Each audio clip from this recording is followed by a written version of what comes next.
Hi, welcome to the Sifu Mimi Chan Show. Thanks for joining the conversation.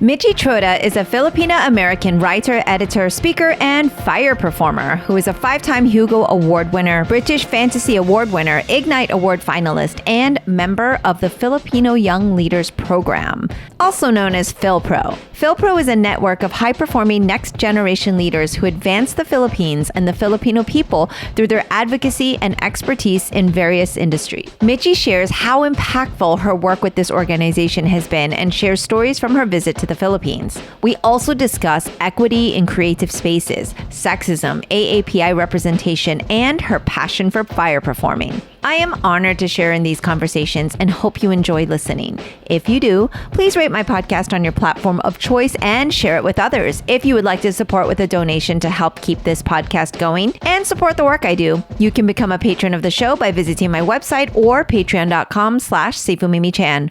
For comments or suggestions, reach out on social media at Sifu Mimi Chan. Now, on with the show. Hello, Michi. Thank you so much for joining me on the podcast today.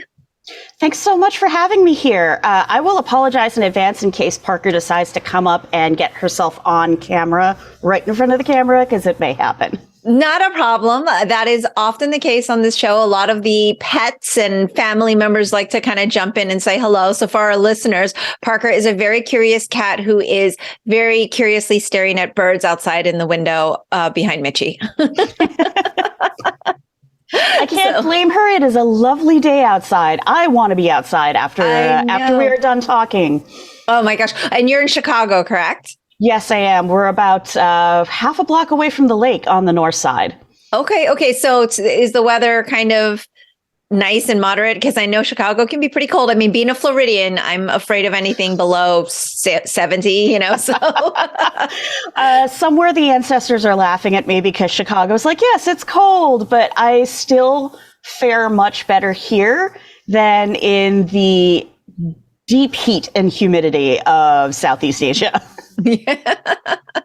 Understood. Well, we were talking offline a little bit earlier, as this is the first time that we've met, and we wanted to give a shout out and a thank you to our mutual friend Jean Ha, who connected us. And we could just spend the whole hour talking about how marvelous he is, but we won't do that because there's a lot of things I want to talk to you about. But thank you, Jean, for the intro, and we adore you. And we were saying all sorts of nice things, so we really appreciate the introduction. So I'm really excited to speak to you for a few reasons. One, obviously, Jean spoke so highly of you, but there's a lot of times I send out an email and I'm like, hey, lovely guest, just send me your bio and your photo and whatever you want to talk about.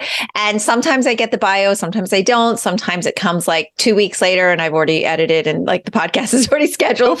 But you've sent now. And I was so impressed on your website because you've got like several different length bios and they're so well broken down. I mean, naturally, you are a Hugo Award winning writer, so I would guess that you could probably throw together a bio fairly easily. But I always find that difficult, like writing my bio. Like that's the part where I'm like, oh, what do I include? And you've got like the short one, the 25 word, the 100 word, the 250, and then the long form. And they're all like so fabulous. So thank you for the detail and for that. Oh, I should be honest. I hate writing bios. I hate writing my own bios.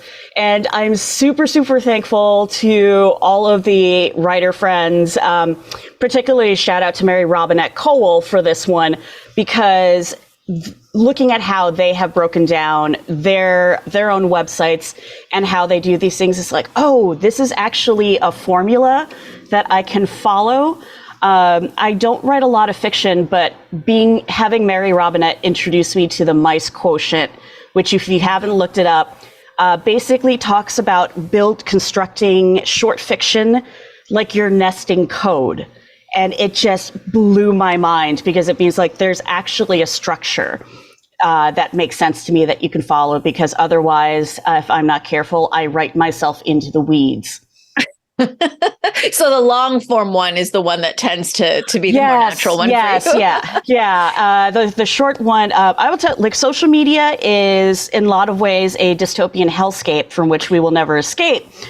But Twitter actually was really good at training me into thinking about how to precisely say what I want to say, and to be really aware of the impact of language and framing choices.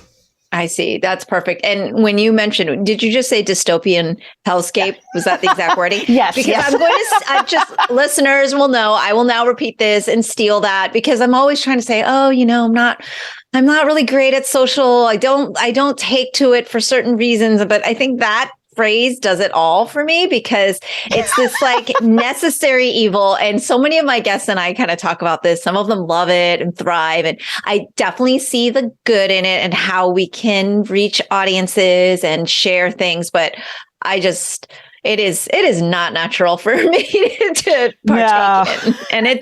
And it's like a rabbit hole I don't want to go down.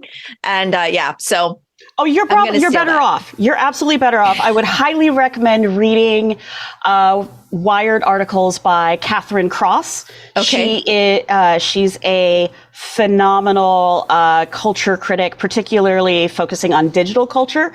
And she really gets into the deep nitty-gritty of how the way that systems and algorithms are designed currently, and who is in charge of designing them, really affects the experience that we end up having, ergo Twitter and the muskmelon and all of that stuff we're dealing with right now. But Catherine Cross is great, and also Sadet Harry are two people I would highly recommend reading their work about digital culture.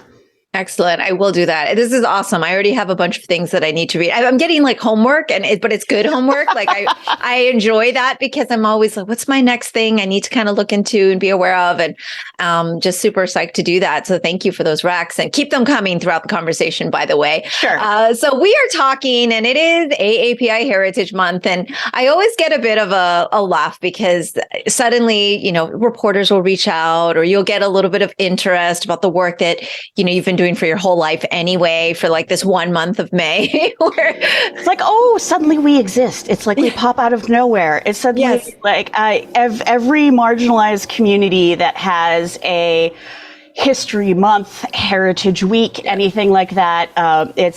We're all part of the club of, like, apparently we only exist for a certain part of the amount of year, certain part of the year.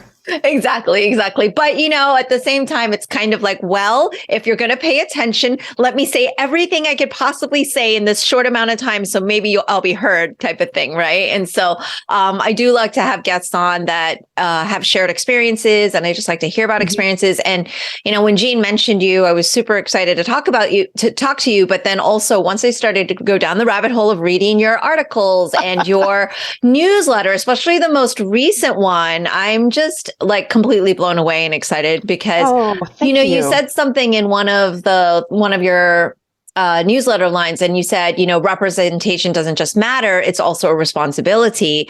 And I just thought that was just so accurate. And I'd love for you to speak a little bit to that, because what we're talking about now is, yes, there's this representation month, and where we get to kind of, so to speak, celebrate. But I think beyond just talking about things, I think for us, as AAPIs especially, other than conversation, I think there needs to be more action-oriented things, right? And so I'd love to kind of hear, your take on that, and also just kind of pick your brain on it. Oh, yeah, sure. I mean, I have been really, really lucky to, particularly in the last 15 years or so, to have been around some fantastic thinkers and writers. And, I will always go really hard for advocating and cheerleading for the genre of speculative fiction and all of these different subculture spaces, because I feel like they were having those conversations about privilege and power and responsibility and visibility and all of these things that we see being talked about now in mainstream spaces. We were having those discussions over a decade ago, particularly led by Black women, by trans folks, disability advocates. It's been really formative in shaping how I approach these things, because my background is I come from a Midwestern suburb of Chicago. I can't ever claim to come from Chicago, actually having come from Chicago until, I moved here in '06. But I did grow up in the suburbs, and with a few exceptions, I was living in a very white dominated space. My neighborhood, the school that I went to, and I come from a Filipino family. I was born and raised here in the Midwest. My parents immigrated from the Philippines and became naturalized citizens. And it's very interesting going back and looking at the circumstances that allowed them to immigrate to the US and the way that immigration laws have been changed to either exclude or include Asian Americans, and how that timed with the way that our institutions have conveniently used us as a wedge against other marginalized groups when we should be working in solidarity with them. And I think that's why, the theme of responsibility around representation is really, really important to me, because we have fought very, very hard for this, and it has come in waves. This current wave that we're seeing is certainly not the first time. I remember when it was a huge deal. Margaret Cho had her sitcom when it came out. And the idea that when we talk about where we are in this current moment of Asian American representation and how it's not new, it is part of a long struggle that we've been going through, but the heightened visibility that we now have, in part because technology makes it easier for us to be visible on our own terms. We don't necessarily have to go through the gatekeepers of traditional media, although that's still where the power is primarily centered, right? Mm-hmm. And we still have to navigate those corridors of power and privilege. And what that means is that we need to push these conversations of representation beyond merely being visible. It's not just about who you see visibly on the page or on the screen. It's also about who is writing those characters, who we read about, who we see, who is opening the doors and bringing those writers in, bringing them into the writer's room, onto comic book titles, giving them publishing contracts, who is also ultimately benefiting from and making capital off of our labor. And what are we doing? The most important question to me is, what are we doing when we achieve access to the power and influence that comes with being that visible representation? Yeah, also well said. And now you've been advocating for a really long time, and you've been kind of in this space where you are surrounded by peers, I think, that help, develop that conversation. When in your life did this suddenly become kind of a passion and something that you've clearly been driven to do? Was this just like Michi as a young child was always kind of go, go, go, because you felt, you're in this neighborhood, you're like, I am here and I am the only one that looks like me. Oh, Lord, no. Or were you, because like me, I'll be honest, and I'm embarrassed about it now, but I like to share that narrative that I grew up in Orlando, Florida. Very vanilla, very plain, very much so. Like maybe one other or two, like there was a Filipino person I knew, Catholic school. So there was bound to be one Filipino person in Catholic school, right? But yeah, it's generally speaking, you just do. You feel very much like, no, I want to fit in. I want to assimilate. I don't want to show my Asianness, right? As a young child, that's how I was, and very opposite now, but. When did that kind of happen for you? Or if you don't mind sharing a little bit about that kind of childhood and where you kind of discovered, the paths of where you are now.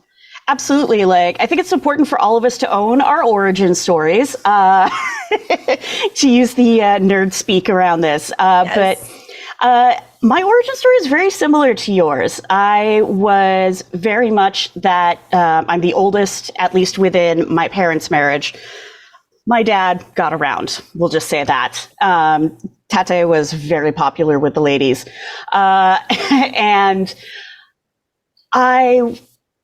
when you were the oldest, particularly when you're the oldest girl child in a lot of Asian families, that comes with the expectation of a lot of responsibility. I had a kid brother who I had, told to think of as he's not just your brother, he's your responsibility. I mean, I'm going to use this word a lot. My mother had multiple sclerosis, and it was the constant downward, aggressive form. There was no plateauing, no remission. So I was also pretty much expected to be like a mini adult growing up. So it was about, it became very clear to me that the way to survive was for people to like you, to see you as useful, to see you as helpful, to be the one who was not making life difficult for you. So there were a lot of, I'm not ashamed of the skills I came out of this with, like knowing how to facilitate, knowing how to observe, and without even thinking about it, get a really good feel for who people are, what they need, how their needs can be met before they even ask. These are all very useful skills, but they are not a healthy way of operating when you are constantly on the hopper of feeling like, if I don't make people happy, if I'm not useful to them, then they're not going to want me. I'm going to be left vulnerable. Being able to, one, recognize that and then unlearn it was not something that I really felt safe enough to dig, or even motivated really to dig into, until I was well into my 30s. And it's because I became involved in science fiction and fantasy fandom. Being a geek has always been a really big part of my identity. It's also been a way that I have maintained primarily a feeling of connection with my parents, both of whom passed when I was very young. My mom died before my 12th birthday, and my tate died before I graduated 8th grade when I was 14. So both of them, and my relationship with my tate was a bit fraught as I got older. Between the time that my mom died and he died, there was a stepmother involved, who I'm pretty sure was involved in the picture way before my mom died. And the way that I maintained connection with my tate was through our love of anime, of manga, of superheroes, science fiction. I think Return of the Jedi was the last movie that he ever took me to see, just the two of us. So I've imprinted very much on those things, and they are kind of a way that I try to understand. Well, they were a way that I would try to understand my parents, and that became a way for me to sort of start digging into these more fraught and very painful issues of identity and intimidating issues of, where do I fit in this white supremacist racial hierarchy? I mean, all of these things I didn't even have the language for. But then I started getting involved in nerd spaces and quickly realized that there were a lot of things going on, discussions about sexism and racism, and I didn't even know what the term for ableism was at the time, immigration reform, all of these things, like everything having to do with our language and narratives around the other, were very heavily being explored.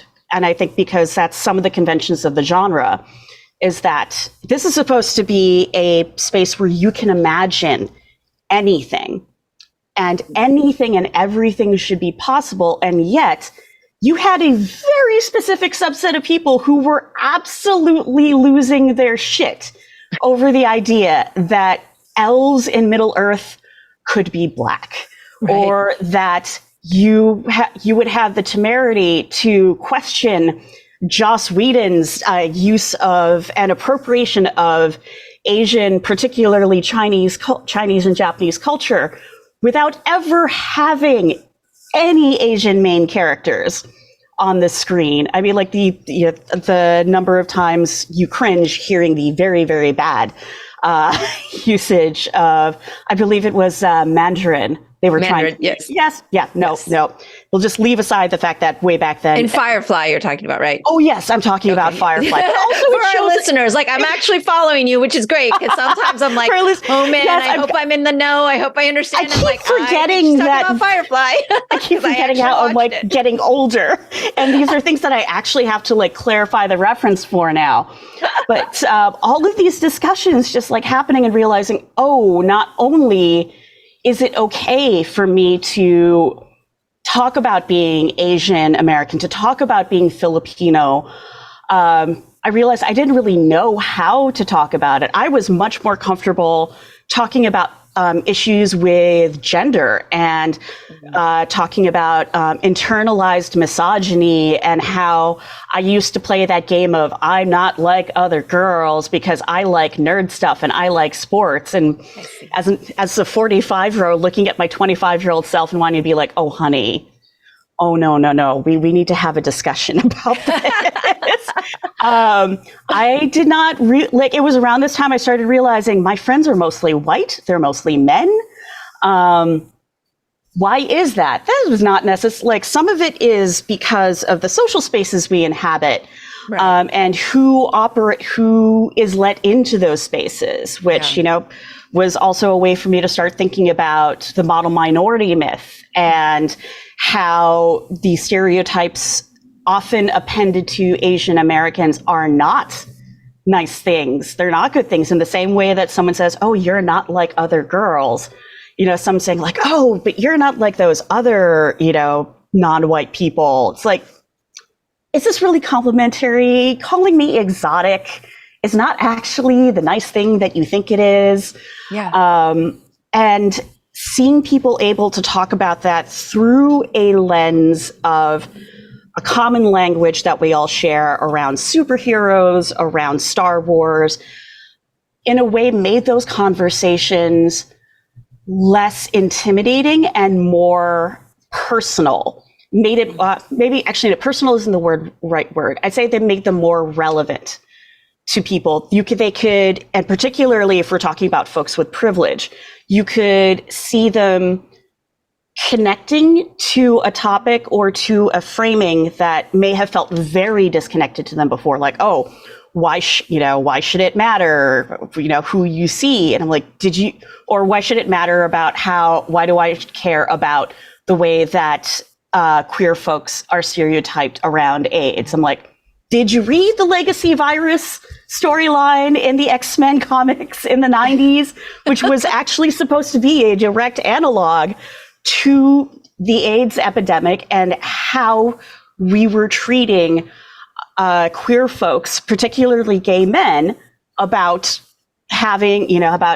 being a hard-hit community by this virus. Yeah.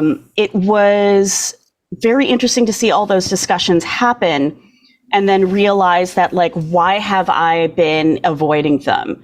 And then starting to feel like this is a space where I can actually create room for myself. I went to a panel at a convention in 2011, and it was a discussion about being artists and how being nerds affected their journeys as entrepreneurs.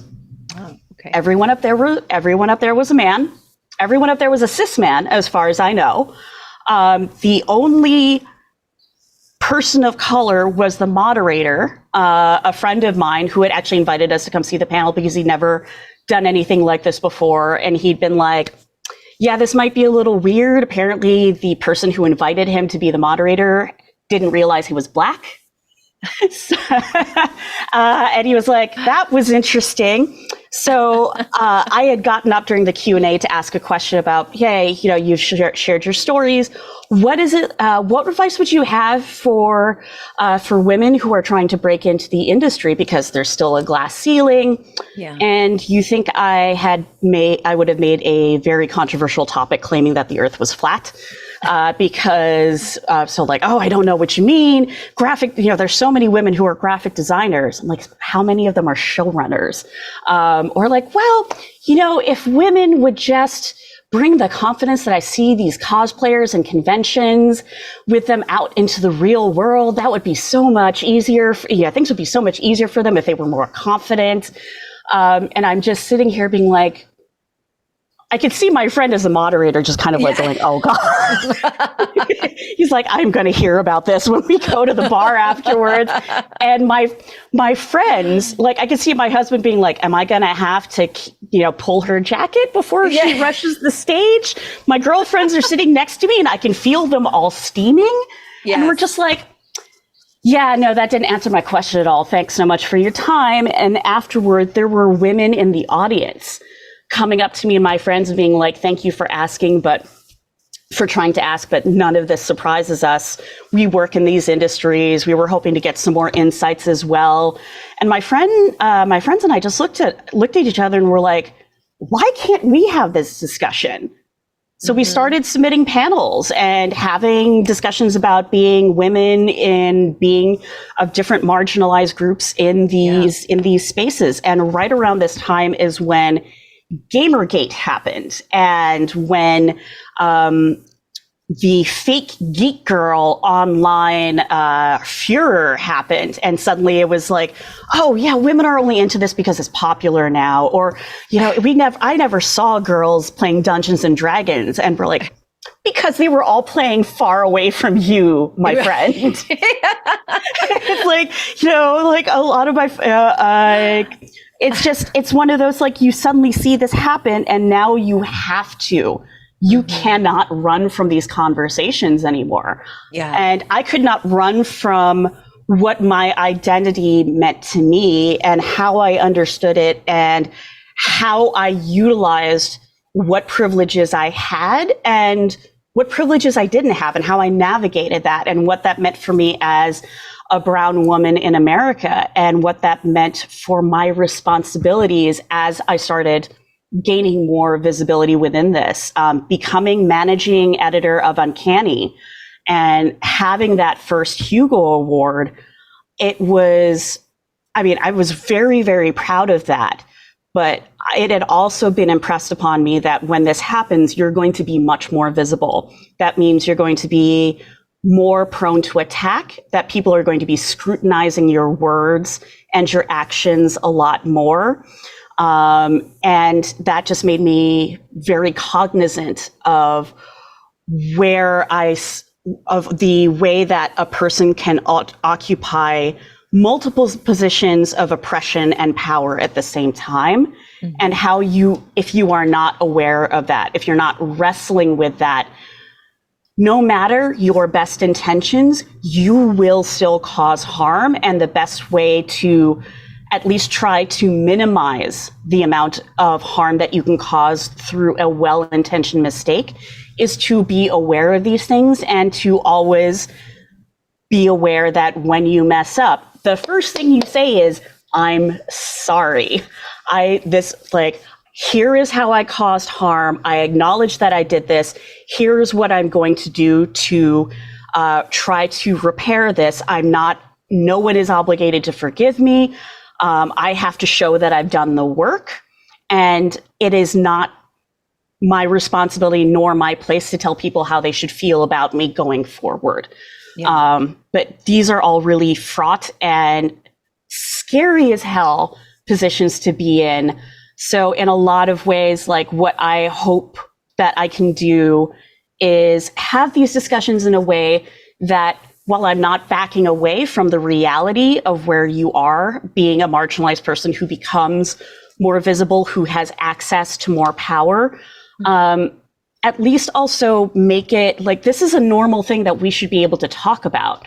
Yeah. We should be able to talk about how fraught it is, but also how much of a pleasure it can be to bring other people with you, to see other people surpass you because you in some way had either like worked as a mentor or because you broke down this barrier.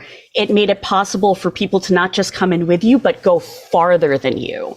Right. Because we're not unicorns, we're not Highlanders, we're not jostling to be, there can be only one. It is, but yeah, more than if I had ever gotten involved in political spaces or advocacy in some other space, I think doing this through the lens of entertainment media and pop culture has made me far more aware of where I'm operating as a person in 2023 in America and what that means and what is possible for me. Yeah. Yeah. So much to think about and digest there in what you just shared. And one of which was, that intent, right? Like, so I think you maybe can speak to like experiences you've had where I'm sure it's happened because I think every Asian American woman has probably had the same experience, where someone thinks they're complimenting you on being exotic, or they think they're complimenting you on being the better minority or not so XYZ. And it's really insulting and it's really toxic and it's really damaging moving forward, not just to you, but to like others.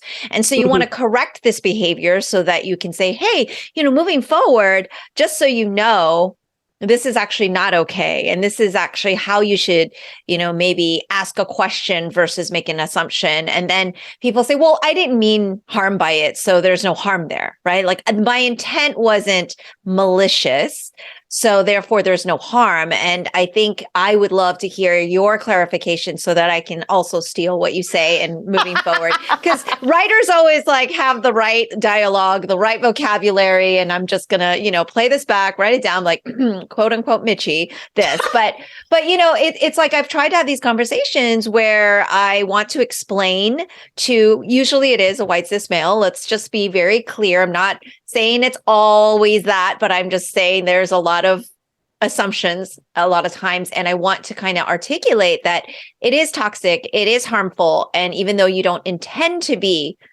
malicious or harmful, that it is, and here's why. Like, well, how do you normally kind of break that down? Because I find that they think I'm being sensitive or I'm being too much of a feminist, or, because that word, of course, gets very scary for some people as well. But yes, because when it comes down to it, everything is centered around making the white people feel comfortable. Right.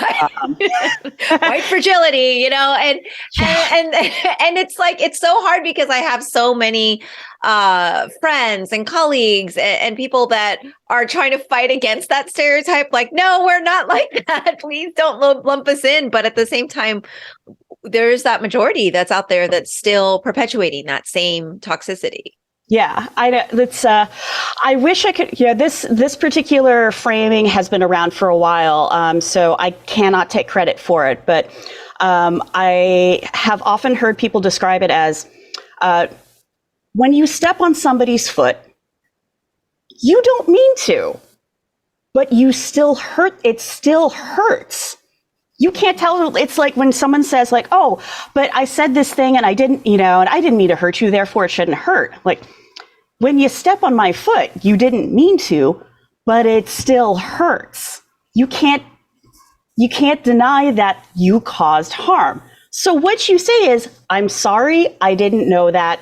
I won't do it again, or I will try to do better." That's it. Nobody. When you say to someone like, "Hey, that thing you said is actually kind of racist," quick explanation why. The point, like what happens is it's like you're not telling the person that, "Oh, you're racist." It's the thing you said, but they react as if like, "Oh my God, now you're saying that I'm racist. Now I have to." And I would love for people to be more cognizant of what happens in that moment. Then it becomes about protecting their ego instead of apologizing and rectifying the harm, which means not putting themselves first. And this is a natural reaction for everybody, right? Yeah. But you have to be like, look, if you accidentally bumped me and I said, oh, ow, you would turn around and say like, oh, I'm sorry, excuse me. It's the same thing. Nobody is we all have been sitting and stewing in this toxic mess of, oh, hello, kitty. I'm sorry. This Hardison. That's not Parker, because Parker's behind you. So I was like, oh, there's another. This is Hardison. I am a big fan of the so Hardison and Parker are two of the characters. So that's who we've named them after. But it is. We're sitting in this toxic stew of oppressive, bigoted, prejudicial ideas, and it takes work to unlearn, and you can't unlearn sometimes until someone tells you exactly what is going on. I'm sorry, if you can hold on just a second, We're gonna have to edit this out. Somehow Absolutely. Siri is on my computer. No problem. Hey Siri. There we go. Now it's off. Okay, it's on my phone. What the hell? Your phone is trying to take over. It's the AI. I know. I kind of feel like it is. I'm just actually going to put it on airplane mode, so hopefully I'll take care of everything. Okay, I'm so sorry about that. No, it's fine. It's fine. No okay, worries. So the magic of editing. Okay, so when people are acting as if they're the ones who have been harmed, even though they said something harmful. I mean, just as an intellectual thing, I find it very fascinating. It's like, it is a you have never seen such a clear and rapid demonstration of what it means to protect one's ego. And it's like, we all do this. When someone says like, oh, you did this thing, it's like, oh no, but I didn't mean to. Don't think I'm a terrible person. Right. I've done this before. We've all done it. It's okay. You have to learn how to decenter yourself and also admit, maybe you didn't know, but since you now know, you're making the choice to go forward, either somebody who is going to learn and do better, or you're going to prioritize your own self-image as someone who is not racist and make it that other person's problem, even though you've already caused them harm. So, I mean, like the stepping on your foot is a good metaphor.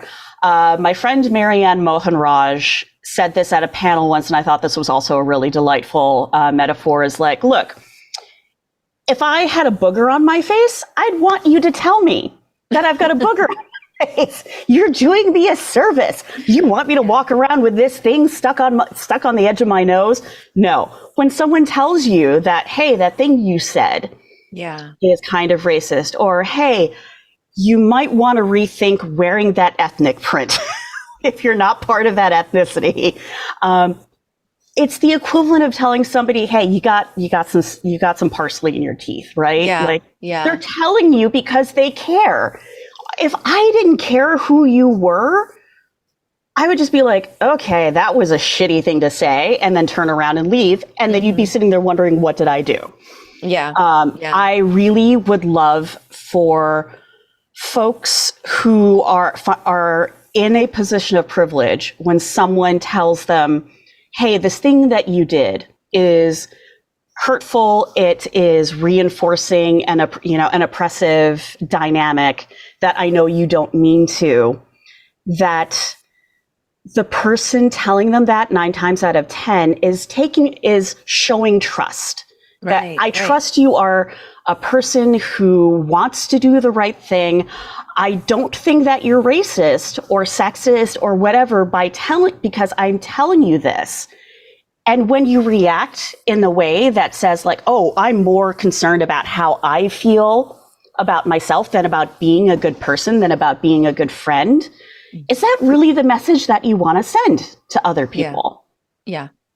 No, it makes complete sense. And it's interesting because usually even saying words like racist and privilege is like a red flag, and there's immediately a defensiveness. And I'm like, but why? Because this is just vocabulary, right? And so you're right. It's very much egocentric. It's very much like what's happening internally. And we can't really, therapy everyone around us. So unfortunately, they're going to have to do that on their own. And I mean, like, I want to emphasize that it's like, yes, this happens on individual interactions, but it's a manifestation of a deeply, deeply rooted system, system of cultural norms and narratives that prioritize above all else the comfort and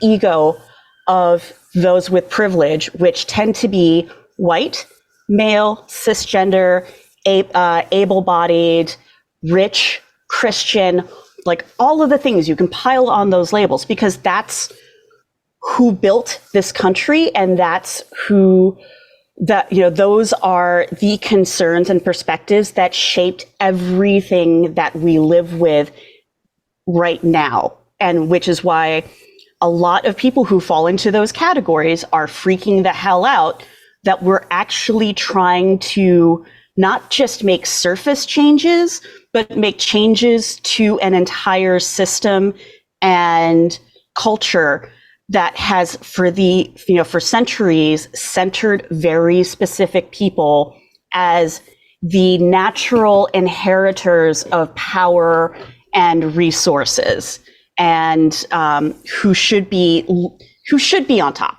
the right people being on top.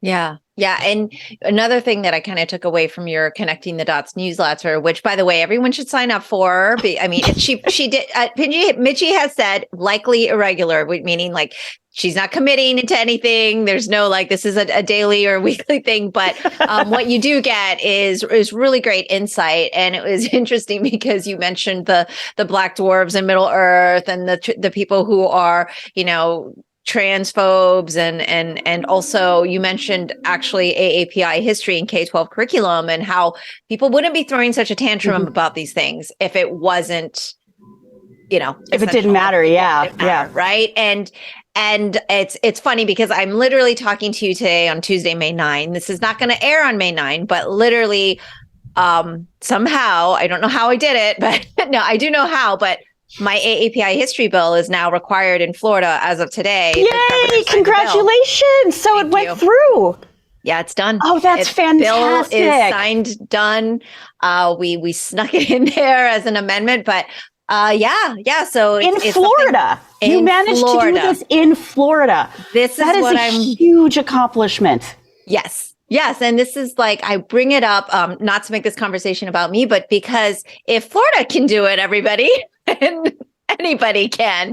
But this is the point, is if you're willing to have the difficult conversations, if you're willing to kind of push those boundaries and also be in spaces where these conversations need to happen and they're not really accessible, you kind of have to push your way in, because people are asking me, how did this happen? How did this happen in Florida when other parts of education are under attack, where they're taking books off the shelves versus putting them onto the shelves? And my answer is just literally that. Like, you push yourself into a space where you have conversations, and at the end of the day, legislators are just humans.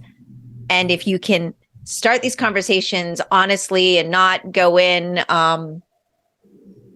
offensively, right? If you go in just having a really honest conversation, I mean, we were bipartisanly supported. We have a Republican supermajority, and this bill has passed in Florida in a really crazy climate. And so these conversations are really essential. And obviously having someone crazy enough to dedicate 2 years of their life to this is another part of that, because it has been really consuming. But I feel like Florida is a really great example of the fact that if we can do this, then, every state should and could get it done for sure.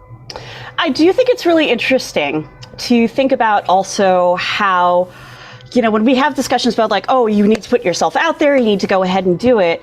One of the things that's one of the very difficult things for me to internalize and wrestle with was really understanding how the perceptions around different racial groups really affect how people in power, particularly when we're talking about like white establishment, reacts to someone who is trying to push forward. I have been in situations where I have literally seen my friends who are Black say the exact same thing as me, and everyone acts like they're about to set fire to everything.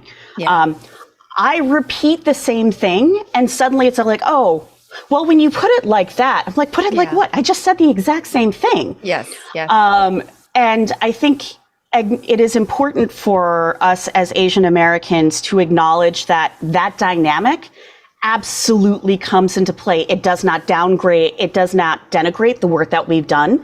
It does not mean that we didn't work as hard, but it does mean that we cannot then turn to other people, particularly Black folks, Latino folks, Indigenous people, and tell them, well, like, see, we did it. Why can't you do it? You just don't have to be so aggressive. You just don't have to, you just don't have to do this and this. It's like, nah, when you suddenly turn around and do that, you're not being an ally. You are upholding, you are like reinforcing all of these different oppressive structures and stereotypes. And it's very difficult and frustrating to know that that is a dynamic that we all have to navigate. When I am how do you walk that line of being someone who is a collaborator, who is a co-conspirator, and who is a supporter without talking over or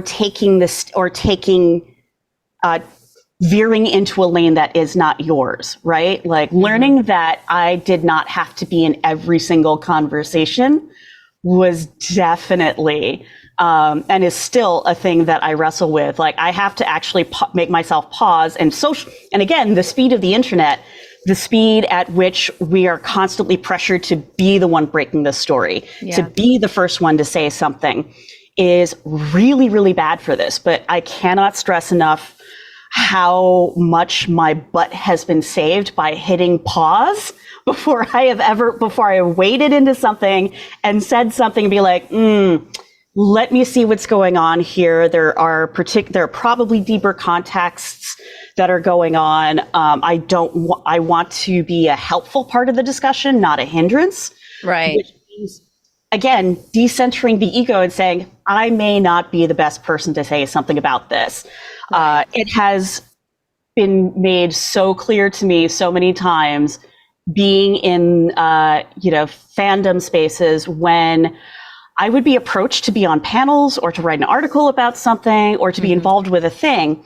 And it gets very clear very fast who is asking you because they actually know who you are. They're familiar with your work. Right. And who is asking you because they want to tick off the box of, I've got a brown woman on my panel. Right. A woman who is talking about this. Because I have said multiple times, I enjoy listening to my gamer friends talk. I think the medium is fantastic. I'm not a gamer. I cannot speak as an expert on most things gaming.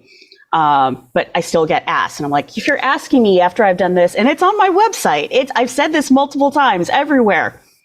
And I still get asked, I'm like, you are just looking for someone to do the ticky box thing. Yes. And it's not that I don't enjoy talking about representation issues, but when someone asks you to be a part of an event or to be visible in some way, and you are only part of the diversity track of elements of those events, also a really good flag for me to be like, nah, I don't think so.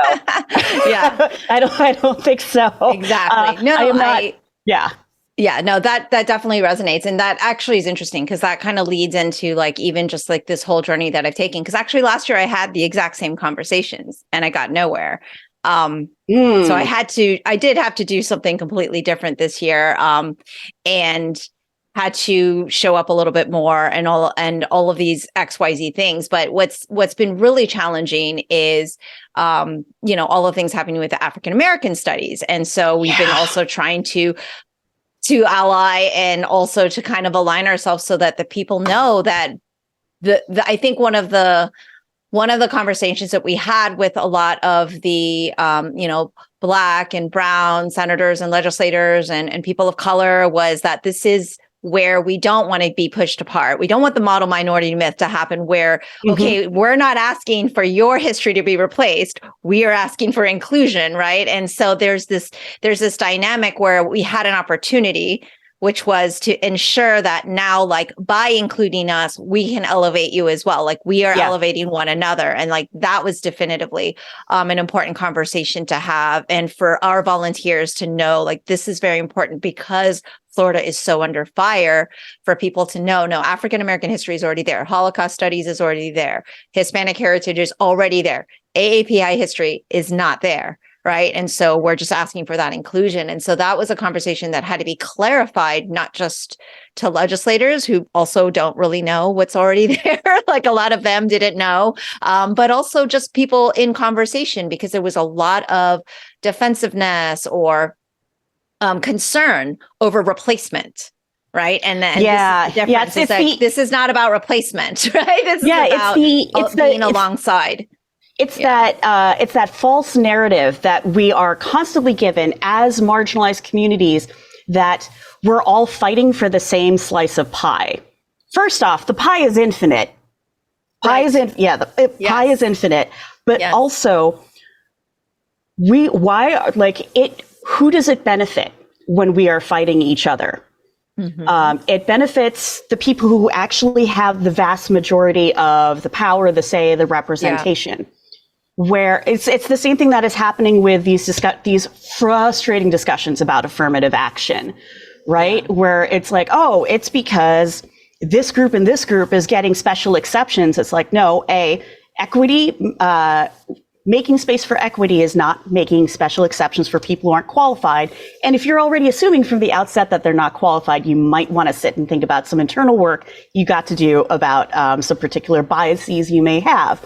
But also, why are you focusing on other marginalized folks and not, say, the number of kids who get in as legacy admissions? Right. Or when you're looking at, like, the history sections, it's like, okay, why are we afraid that one element of marginalized history is going to replace another, and react that way, when it should be like, but there's still the vast majority of what we see in those history classes is white Western history. Yeah. And again, also not to say that that's not important, but we want to look at equity. Yes. Like, there's the idea that, oh, we just want to make everything equal. We just want people to be included. Like, no, it's making things equitable and making things integrated. I think those language choices, I think, they're very specific. Yeah. Right. You're not talking about just like, oh, everybody equal means we can just ignore how there were inequalities before, and how those inequities are now codified. Yeah. Right. It's the Star Trek problem. I love Star Trek. Yeah. But I also can see how they went like, well, humanity was terrible. There were some wars, but now look at this bright utopian future we have. We're just not going to talk about how we got there. There was no genocide. Genocide. We're not going to talk about how imperialist the first, shoot, I'm so going to get ripped for this. My brain has just started. No, we're not going to talk about how imperialist the prime directive is. Right? We're just going to, everything's fine. We're just going to skip over all the messy stuff. But yeah, I mean, like, it's that kind of thing. Like, we're in the really messy part of all of this. Yes. Right. And I just saw a thread on Twitter where somebody was talking about how really the civil rights era was not long ago. It really wasn't. No. And there's still work to be done. There's still so much work to be done. Yeah, which is why I really want, listeners and everyone knowing, like, every little thing you do adds up, and this, all the history needs to be in every state, and it's kind of frustrating that we actually have to get that written into law for it to happen, or to be like, it should just be like, we get to learn history. And when you speak to people from other countries and you hear about the history they get to learn about, it's so radically different. Right. I have a friend in South Africa, and he's like, well, we have to learn about other histories as well.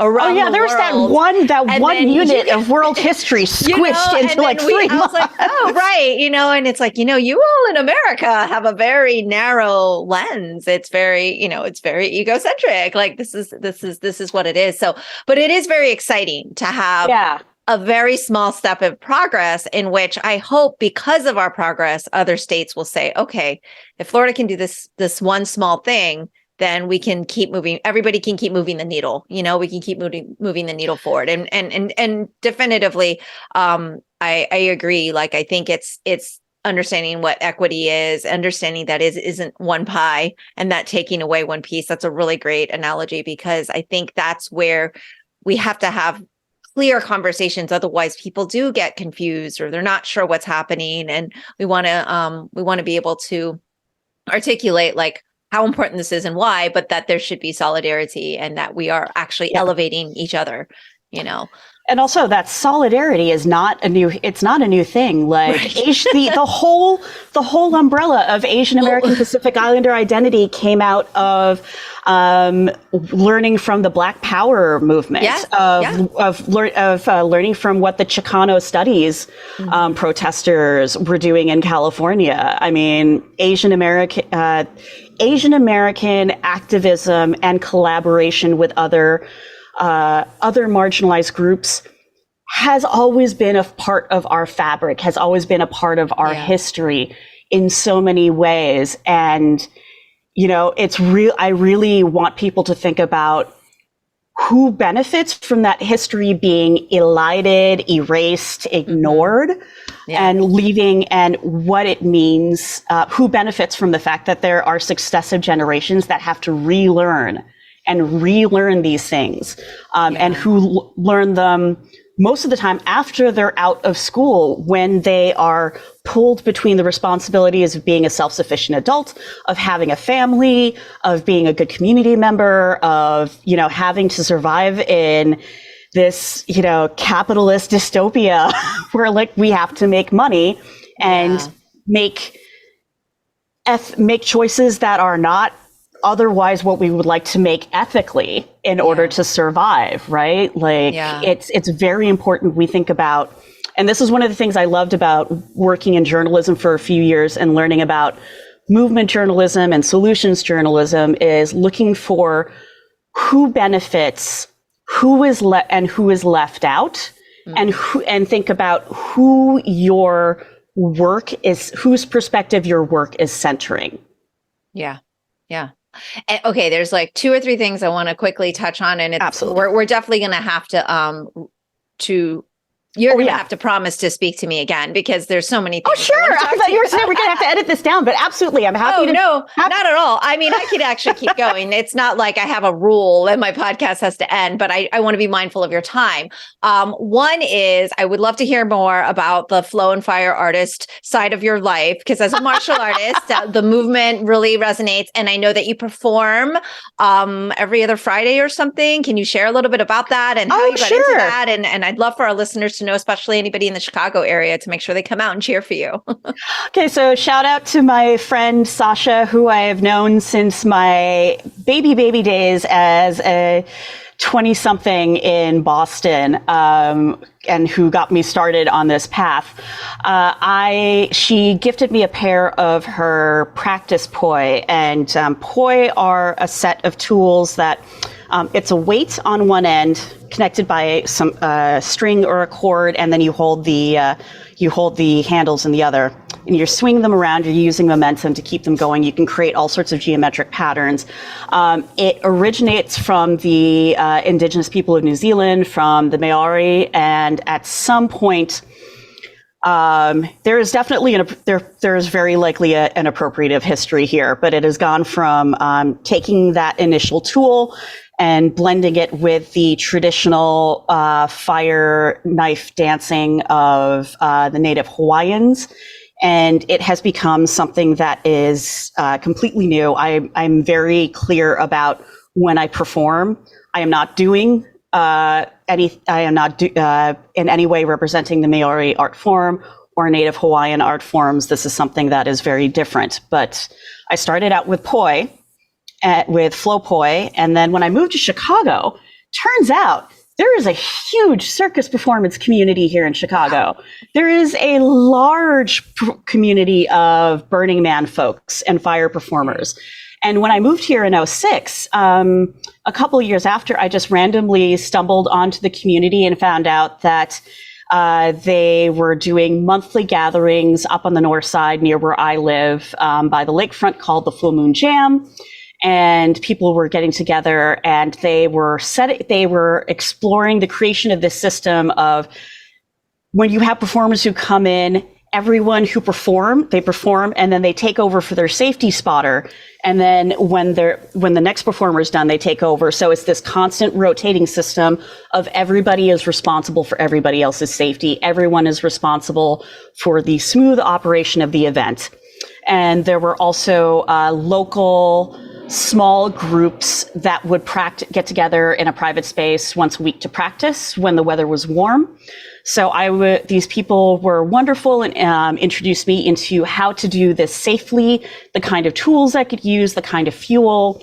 I now perform with both fire and non-fire props. The non-fire props, I have fabric pieces like weighted flags, and fan veils.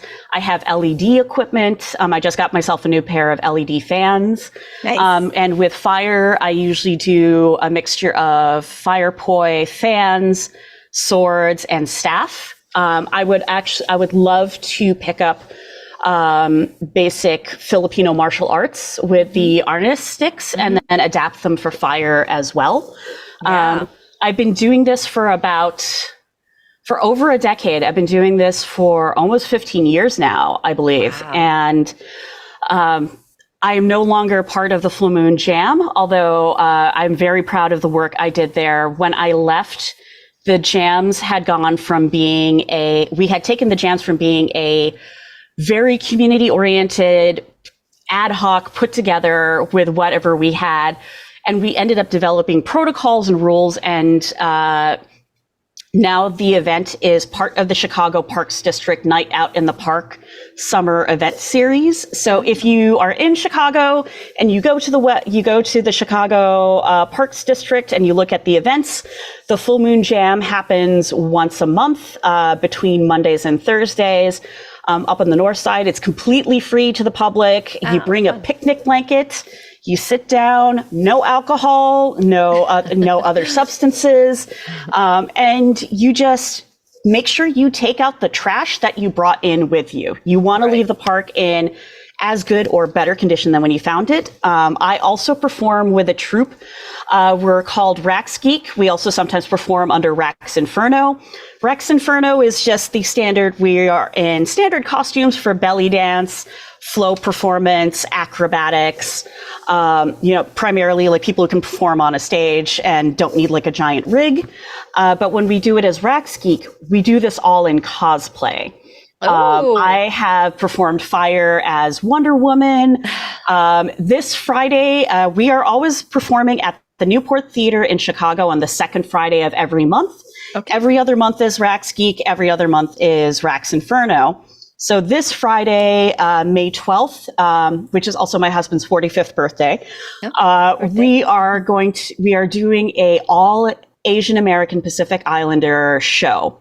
And as it's Rax Geek, it's going to be a super nerdy show. So I am going to be performing as Mazakeen from Lucifer. From Lucifer, yeah. I love her. I've loved her character from the comics. From the comics, yeah. Yes. I actually ordered the white mask. I'm going to have the half white mask. I love that comic, and I loved her from that comic as well, which is exactly why I wouldn't watch the TV show. You know what? As soon as that started and Mazakeen came out, I'm like, what? No, it was too weird for me. It was too disconnected. If you understand that the Lucifer TV show is not the comic, it becomes its own special ride. Yeah, I couldn't do it. Yeah, I totally get it. It's not for everybody. I avoided it for a while, and then somebody was like, hey, the queer representation in the show is actually really good. Yeah. And you're like, if you realize that it's not... Yes, you just have to disconnect from it completely. Mazakeen is a delightful ball of hormones and anger in that show, and I love the actress playing her is just so fantastic. And then I'm also going to be performing as Wave, who it was the first Filipina Marvel superhero. It was co-created by Greg Pak and Alyssa Wong. Alyssa Wong is also a writer. Both Alyssa Wong and Greg Pak cannot stand their stuff enough. Please go out and read everything you can get your hands on. But so I will be performing those, not with fire since we are on an indoor stage, but it'll be a fun time. Everybody is going to be doing their own interpretation of something. The performers are amazing. I love the fact that I get to perform with a group that is majority Asian American and also majority queer. We have one of our long-standing troupe members is Kamra. He is a trans male belly dancer. He's amazing. He does stuff that is just blows my mind all the time, especially when he does things from Silent Hill, which when you can do belly dance that is both fascinating to watch, but also freaky as hell. That is something that I'm like, I could not make this work. Kamra makes it work somehow. So those are two places that can find me. I was just at a convention in Indiana this last weekend.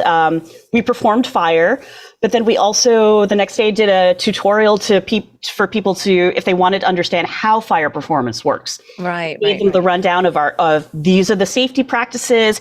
Here are the resources that you need if you want to learn for yourself and how to do it safely. And then for people who wanted to try small props on fire and were dressed appropriately, natural fibers, no synthetics, we walked them through how to do it safely. And I gotta say, this is an art form that I love sharing with other people, and particular folks who are like, but it's fire, isn't it scary? I could never do anything like that. It's like, you don't have to, but if we can help demystify it, if we can make it comfortable for you, you're welcome to do so. And then have people pick up that prop, whether it's small torches for fire eating, or someone who wants to try a staff or fans. And the minute they light the tool on fire and they start moving, and they're like, "Oh my God!" I'm like, every time I'm like, how does it feel? They're like, this makes me feel powerful. This makes me feel like I'm moving in a way I never thought I could move. I'm doing something that I never thought I would try doing. The writer, Mickey Kendall, who has been a fantastic friend and mentor for me with writing, particularly in understanding these and how pop culture and politics and identity and all of it works together. I had the pleasure of teaching her how to fire spin, and now she's like, I had no idea that something was missing from my life. And now it is something that she loves doing. It brings her so much joy. And when I see other people pick that up and make it their own and take it on their own journey, it's one of the things that makes me so happy. And I thank Sasha for bringing that into my life so that I could pass that forward for other people. Yeah, no, it sounds very empowering and fun. Who doesn't want to play with fire? I don't know. As long as you do it safely. Of course. No, I understand, because we don't let anyone touch martial art weapons for years. So we don't just let them go out and enjoy. So yeah, safety is always number one, obviously, but it's still very, very cool. And I hope I get to see it someday live and everything. Oscar, my husband, and I, we love Chicago because we like to eat. That'll have to be its own podcast, because I know that I read your let me talk about the Filipino restaurants in Chicago. I read your bio, so we can't even talk about food on this one. But I did want to mention before we log off the Filipino Young Leaders Program, because I actually looked at the list, and Agnes Lopez actually. Oh, Agnes? She was a part of Make Us Visible Florida last year and was really helpful in getting our. Yeah, she was with the Jacksonville Task Force. This year she went to the Philippines. I think she was working. Yeah, she was in there. She was in the program with me, and she was talking about she wants to buy property and create a place for diaspora Filipinos to come to the Philippines, and instead of doing the touristy thing, actually talk to the people in the communities, and I love it. Really learn things hands-on as community members, not as tourists, not in this voyeuristic, exploitive sense, right? Like, yeah, Agnes is actually so understand the smart. culture. So yes, I got a chance to, when I saw that, I go, oh, my goodness, the degrees of separation or whatever they're called is like, it's all lining up, because she was really helpful last year in our mission and kind of working with the team. She got Jacksonville together. And then this year we had some other folks from Jacksonville who kind of helped carry that on. And now we are where we are with it. And so, Make Us Visible Florida is really grateful for that. But I was like, oh, there's a connectivity there. This is exciting. And so you've been working with that organization as well. I can see you keep very busy. I try to. I mean, like being admitted to that program, because it wasn't a sure thing. I found out about it, I think, 2 weeks before the deadline for application. Oh, okay. I was like, oh my God, I got to do this. I got to get it in before I was going on a trip to Mexico for like a decompression trip with two of my best girlfriends, and it was such a life-changing experience. I had not been back to the Philippines since I was 13. So I went for the first time as an adult at 44 as part of this program. I think having the first week I was there in the program be structured and be with a group of peers who were, we were ranging everywhere from 25 to 45. With very different experiences of what it meant to be Filipino American. Having that structure, I think, made it less intimidating for me.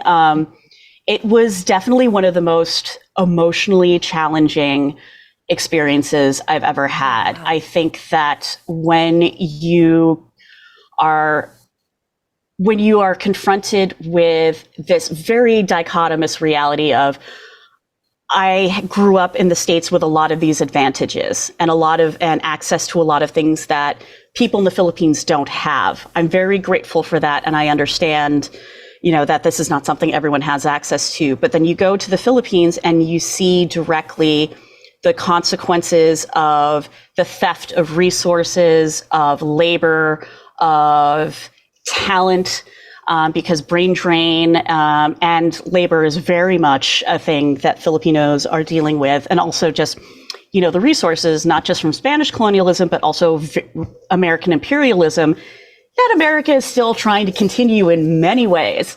Now, it is a very hard thing to confront, how you have both been harmed by and benefited from this imperialist extraction. And what does that mean for your responsibility as a member of the diaspora? And also, how do you balance, there's no way I don't think you can ever fully heal from, but how do you reconcile the trauma of being cut off from your ancestral and cultural history and being judged for not knowing a lot of that history much of the time, but also being proud of being Filipino American and understanding like those are two distinct things, being Filipino and being Filipino American. Yeah. Because I have definitely been subjected to the game of, and I'm sure like for all Asian Americans, we play the game of, are you Asian enough? And then in this sense, it was, very, much more focused into the, are you Filipino enough? Mm-hmm. Because I grew up at a time, and my parents died at a point before the internet existed, before the internet with public access to it existed. So I could not keep in touch with my relatives. I could not keep in touch with family friends, many of whom have now passed. I was able to actually at least get in touch with my maternal family when I was there and go to visit my mother's home province of Iloilo, which I'd never been there, or at least don't remember having been there. Yeah. And getting to meet family and understanding like this is, I hope, the first of developing a relationship. Yeah. But also just like I was an emotional and mental mess for 2 weeks and, during that trip. Sometimes we need to go through that, right? Like sometimes it's like, it's not a cleansing is the wrong word, but I mean, it's just a point in life where you need to kind of go through those emotions, right? Yeah. And you can't do it unless you're there. And the program, the folks there were very supportive. I am volunteering with them now because I want other people to have this opportunity because it is expensive to get there. Also, that 14-hour flight from LA to Manila is no joke when you're doing it in coach in a middle seat. Oh my gosh. Yeah, but I mean, like, I can't complain. There were a lot of aunties and Lolas who were definitely like, I'm like, like, this is not the first time you've done this flight. I really shouldn't. Right, you can see it. Oh my gosh. Yeah, well, but I mean, that sounds amazing. I love it. Yeah, it was very much an advantage. I want to encourage Filipinos at any age, at any point in their careers, to look at FYLPRO and consider joining or at least volunteering in some way. It's a really great way to find a pathway for you to interact with the Philippines and find a way that is true to yourself on how you can become involved in using the privileges that you have as a Filipino American to interact with the Philippines in a way that is generative, that is ethical, and that is not replicating dynamics of American superiority. All right. Well, we will leave it there for today, but we will definitely pick this up again so we can talk about food. I would love to. Because I also love food. And yes, I would really love to pick your brain about Chicago food, but just in general, ask me about food and world building in science fiction and fantasy. Yes, I would actually love to. Yes, I would love to hear more all about it. So just hang on real tight. Thank you so much, Michi, for the conversation today. I really appreciate it. It's been lovely getting to know you. Thank you so much for having me on, Mimi. And thank you, Jean, for suggesting me. This was fantastic. That's all for today's episode. Thanks for listening to The Sifu Mimi Chan Show. Please subscribe and rate my podcast on your platform of choice and leave a review. You can become a patron of the show at patreon.com/SifuMimiChan to help keep this podcast going. Follow me and interact on social media at Sifu Mimi Chan on Instagram, Twitter, or Facebook.